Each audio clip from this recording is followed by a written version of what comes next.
Assalamualaikum warahmatullahi wabarakatuh. Hai teman-teman, how is it going on? Hope you are stay and healthy in good conditions and stay at home. Meskipun kalian tetap stay at home, ya hopefully kalian bisa belajar. Dan dengan presentasi kali ini, kami dari kelompok 3 akan menjelaskan tentang profesionalisme guru.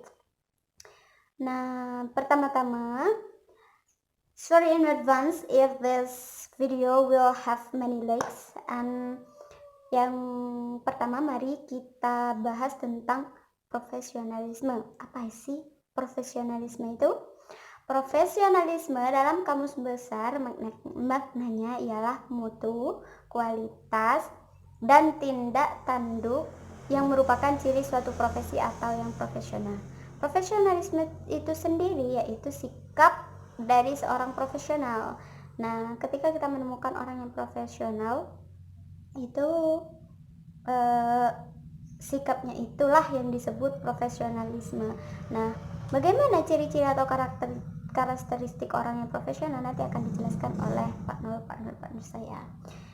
Nah, dan ada 5 prinsip yang dijelaskan oleh Sumardi. Yang pertama yaitu afiliasi komunitas atau community affiliations. Nah, di sini di community affiliations ini dijelaskan bahwa dalam suatu komunitas kita menggunakan profesinya kita sebagai acuan agar kita menjadi profesional gitu. Yang kedua yaitu kebutuhan untuk mandiri atau autonomy demands. Artinya, seorang profesional harus mampu membuat keputusan sendiri tanpa tekanan dari orang lain, either about dari pemerintah, klien, anggota, etc. Jadi kita harus mempunyai keputusan sendiri. Ketiga, ketika kita mempunyai keputusan sendiri, masuk ke nomor 3 yaitu keyakinan terhadap peraturan sendiri. 3. Belief self-regulations, artinya ketika kita membuat peraturan, yang berwenang dalam menilai peraturan kita adalah orang yang rekan sesama profesi, bukan orang luar yang tidak mempunyai kompetensi dalam bidang ilmu dan pekerjaan mereka. Okay. Underline that. And then nomor 4, dedikasi pada profesi or dedications. Maksudnya dicerminkan dari dedikasi profesional yang menggunakan pengetahuan dan kecakapan yang dimiliki. Tetap teguh melaksanakan pekerjaannya kita walaupun imbalannya dipandang sedikit. Dan yang kelima, kewajiban sosial or social obligations. Nah, di sini dalam social obligation kita harus melihat manfaat yang didapat oleh masyarakat atau sekitar kita. Itu dikatakan profesional. Well, selanjutnya yaitu guru. Apa sih guru itu? Dalam kamus besar, guru adalah pekerjaan, mata pencarian, atau profesinya itu mengajar, mendidik, dan membimbing. Ketika seseorang tidak memenuhi tiga karakteristik itu, mengajar, mendidik, dan membimbing, itu belum bisa disebut sebagai guru. Okay? Nah, Henry Adam menjelaskan, dan ini tuh dikutip oleh Ahmad Malik Fajar. Kata Henry Adam ini, guru berdampak abadi. Ia tidak pernah tahu di mana pengaruhnya itu berhenti. Jadi ketika kita menjadi seorang guru, kita menjelaskan kepada satu orang. Nah, satu orang ini menjelaskan juga kepada orang lain. Orang lain ini juga menjelaskan kepada orang lain. Nah, di sana dampak kita tetap berjalan. Jadi kita itu profesi guru itu berdampak abadi. Jadi kita tidak tahu sampai kapan itu berhenti. Okay? Nah, tadi sudah dijelaskan tentang profesionalisme dan guru. Jadi, apa sih profesionalisme guru itu? Nah, profesionalisme guru akan dijelaskan oleh partner saya, yaitu Miss Nur Hayati. Time is yours.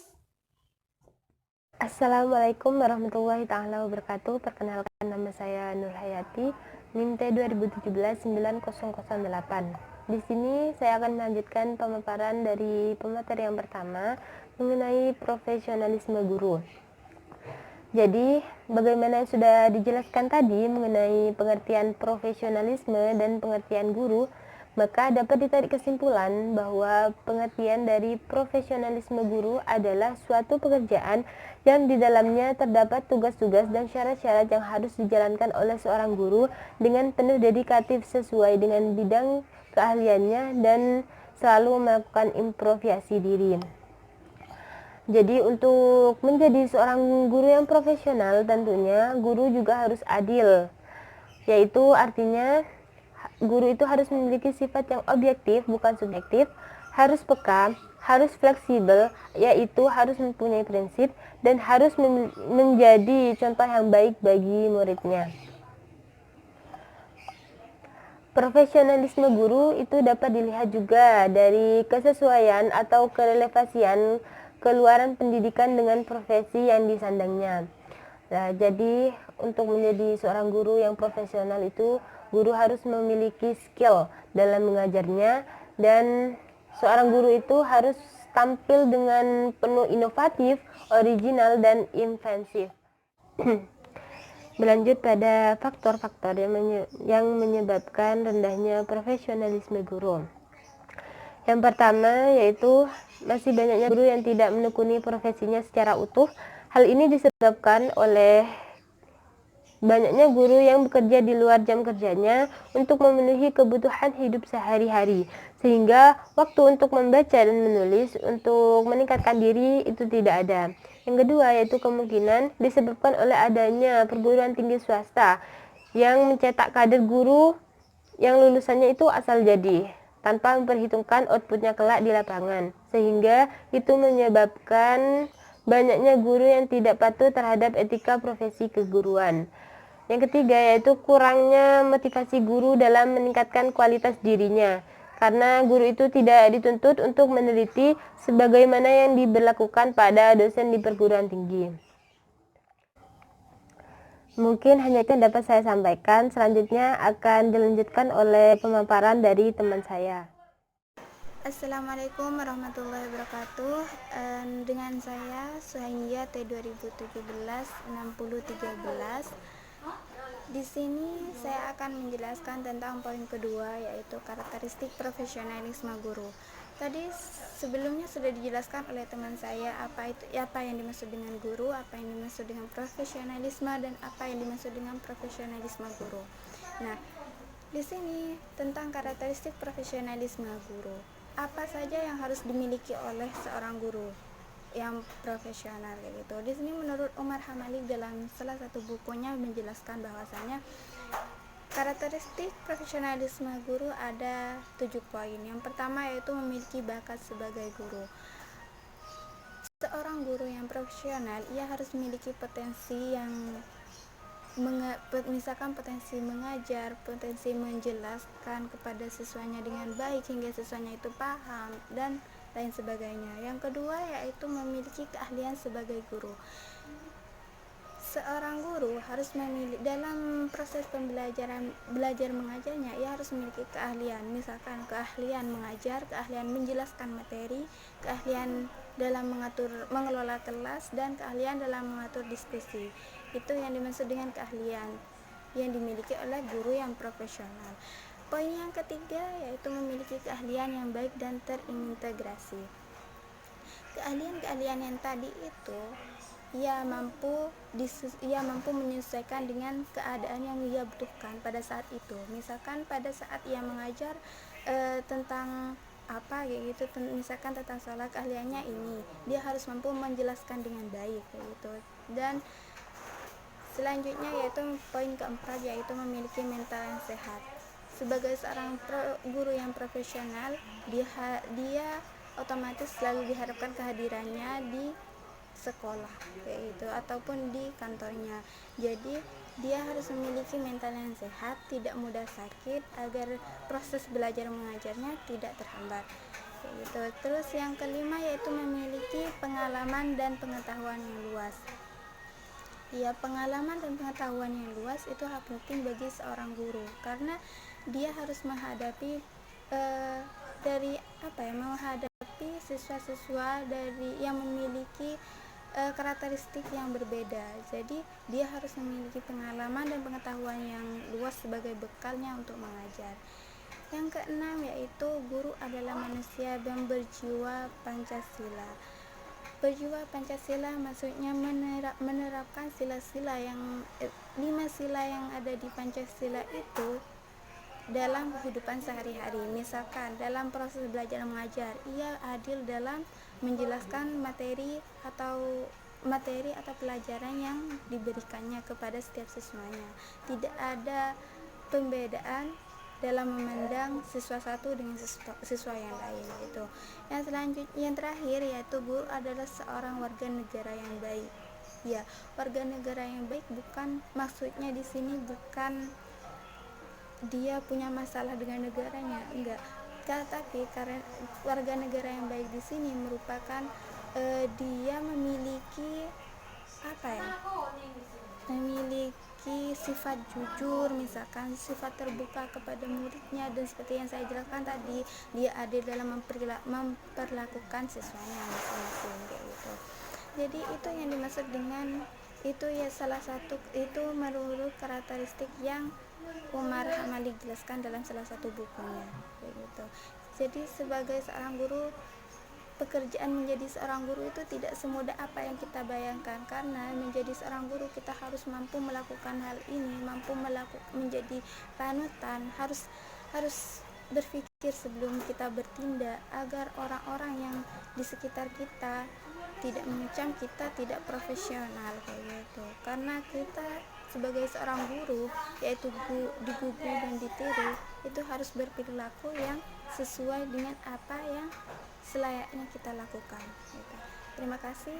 Mungkin hanya berjiwa Pancasila maksudnya menerapkan sila-sila yang 5 sila yang ada di Pancasila itu dalam kehidupan sehari-hari. Misalkan dalam proses belajar mengajar, ia adil dalam menjelaskan materi atau pelajaran yang diberikannya kepada setiap siswanya. Tidak ada pembedaan dalam memandang siswa satu dengan siswa yang lain gitu. Yang terakhir yaitu guru adalah seorang warga negara yang baik. Ya, warga negara yang baik bukan maksudnya di sini bukan dia punya masalah dengan negaranya, enggak. Tapi karena warga negara yang baik di sini merupakan dia memiliki memiliki sifat jujur, misalkan sifat terbuka kepada muridnya, dan seperti yang saya jelaskan tadi, dia adil dalam memperlakukan siswanya masing-masing kayak gitu. Jadi itu yang dimaksud dengan itu ya, salah satu itu menurut karakteristik yang Umar Hamali jelaskan dalam salah satu bukunya kayak gitu. Jadi sebagai seorang guru, pekerjaan menjadi seorang guru itu tidak semudah apa yang kita bayangkan, karena menjadi seorang guru kita harus mampu melakukan hal ini, mampu menjadi panutan, harus berpikir sebelum kita bertindak agar orang-orang yang di sekitar kita tidak mengecam kita tidak profesional kayak gitu. Karena kita sebagai seorang guru yaitu digugu dan ditiru, itu harus berperilaku yang sesuai dengan apa yang selayaknya kita lakukan gitu. Terima kasih. Mungkin hanya itu yang dapat saya sampaikan, kurang lebihnya saya mohon maaf, dan selanjutnya for the next presentations will be delivered by my partner Yuni Lailatul Mahfura dan Ika Anissa. Thanks. Oke, assalamualaikum warahmatullahi wabarakatuh. Di sini saya akan melanjutkan penjelasan dari pemateri sebelumnya, di mana di sini saya akan menjelaskan tentang kode etik guru. Kode etik itu berasal dari dua kata, yaitu kode dan etik. Dan kode etik itu berasal dari bahasa Yunani, yaitu ethos, yang berarti watak, adab. Sedangkan guru sendiri itu berarti adalah orang yang bertanggung jawab untuk membina dan membimbing. Nah, di sini fungsi dari kode etik guru sendiri itu adalah sebagai pedoman bagi seorang guru untuk membimbing dan membina siswanya, dan juga untuk mencegah masalah seperti kayak permasalahan internal, dan juga untuk sebagai pedoman untuk mengoreksi untuk meningkatkan kualitas dan kuantitas seorang guru tersebut. Nah, mungkin hanya itu beberapa manfaat dari kode etik. Untuk selanjutnya akan dijelaskan oleh teman saya. Kepada Anissa dipersilahkan. Jadi yang untuk selanjutnya adalah kode etik guru Indonesia. Jadi di Indonesia itu guru memiliki kode etik. Kode etik ini merupakan hasil rumusan dari Kongres PGRI yang ke-13 pada tanggal 21 sampai 25 November 1973 di Jakarta. Jadi kode etik guru Indonesia berisikan seperti berikut. Yang pertama, guru membimbing peserta didik untuk membentuk manusia Indonesia seutuhnya berjiwa Pancasila. Jadi jelas guru itu harus bisa membimbing para peserta didiknya untuk membentuk siswanya itu untuk berjiwa Pancasila. Yang kedua, guru memiliki dan melaksanakan kejujuran profesional. Jelas di sini guru dituntut untuk bisa bekerja dalam sifat jujur. Yang ketiga, guru berusaha memperoleh informasi tentang peserta didik sebagai bahan melakukan bimbingan dan pembina. Jadi guru harus berusaha untuk memperoleh informasi tentang peserta didiknya. Jadi guru itu bisa membimbing dengan baik kalau gurunya itu mengerti tentang si siswa-siswanya tersebut. Yang keempat, guru menciptakan suasana sekolah sebaik-baiknya yang menunjang berhasilnya proses belajar mengajar. Jadi guru itu harus bisa menciptakan suasana belajar yang kondusif. Jadi si siswanya itu bisa menyerap materi dengan baik. Yang kelima, guru memelihara hubungan baik dengan orang tua murid dan masyarakat sekitarnya untuk membina peran serta tanggung jawab bersama terhadap pendidikan. Jadi di dalam pendidikan ini semua harus bekerja sama, baik dari lingkungan sekitar dan orang tua murid itu sendiri.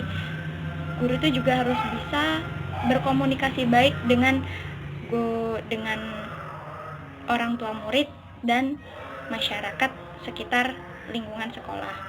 Yang keenam, guru secara pribadi dan secara bersama-sama mengembangkan dan meningkatkan mutu martabat profesinya. Ini sudah jelas, guru harus bisa meningkatkan mutu dan martabat profesinya. Yang ketujuh, guru memelihara hubungan profesi, semangat kekeluargaan dan kesetiakawanan nasional. Jadi semua guru itu harus memiliki rasa solidaritas antar sesama guru. 8. Guru secara bersama-sama memelihara dan meningkatkan mutu organisasi PGRI sebagai sarana perjuangan dan pengabdian. Jadi para guru ini memiliki organisasi PGRI. Jadi mereka tuh harus bersama-sama untuk berjuang